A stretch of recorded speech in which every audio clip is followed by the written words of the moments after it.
To call the last week in the housing industry eventful would be an understatement. So I'm taking all the news as it relates to how the political happenings are drastically affecting the mortgage, real estate, greater housing industry, and delivering it to you in a recap that makes somewhat sense of everything. The last week and a half of every news outlet in complete mania. Part of that mania is in the home buying market, where Americans who are in the thinking about buying a home phase are and have been grappling with the big affordability issue for quite some time. And with new government intervention, things are about to get even more complicated. I mean, what a headlock, right? High mortgage rates, record home prices, and soft lack of inventory, when inventory is out there is getting stale like week-old sourdough bread, are bad enough. But now there's a new bad boy on the block. Tariffs on essential building materials are cranking up the pressure. A 25% tariff on softwood lumber from Canada and gypsum from Mexico, plus a fresh 10% hit on Chinese goods, means higher construction costs, making homes even less affordable.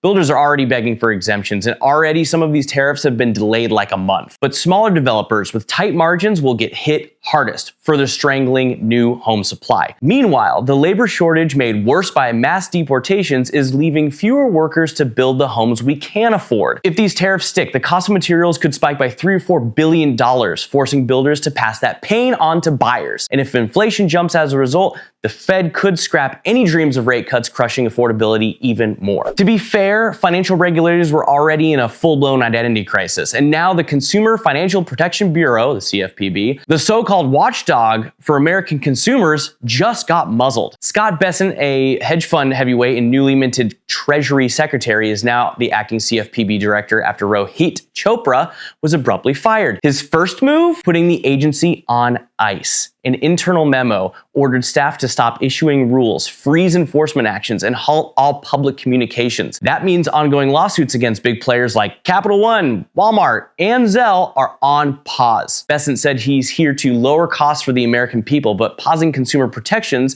that would have cracked down on overdraft fees, credit card late fees, and medical debt reporting seems to be like a weird way of doing that. Banks and business groups are cheering while consumer advocates are sounding the alarms, calling this the beginning of the end for financial protections. And if these enforcement shutdowns stick, working class Americans might be the ones paying the price literally. While most of the stock market is getting bodied by trade war fears, real estate stocks are having a moment. As hedge funds dumped equities across the board last week just before Trump's tariffs sent global markets into a tumble, there was one sector that kept buying: real estate. According to Goldman Sachs, real estate stocks saw their fourth straight week of inflows, with funds snapping them up at the fastest pace in 2 months. Why? Because real estate tends to thrive when inflation heats up, and tariffs driving up imports could fuel exactly that. Higher prices equal higher property values and rising rents, making real estate an attractive hedge against eroding purchasing power. And hedge funds aren't the only ones on this train. Several economists have been sounding the alarm, on real estate stocks for weeks, and they're still at it.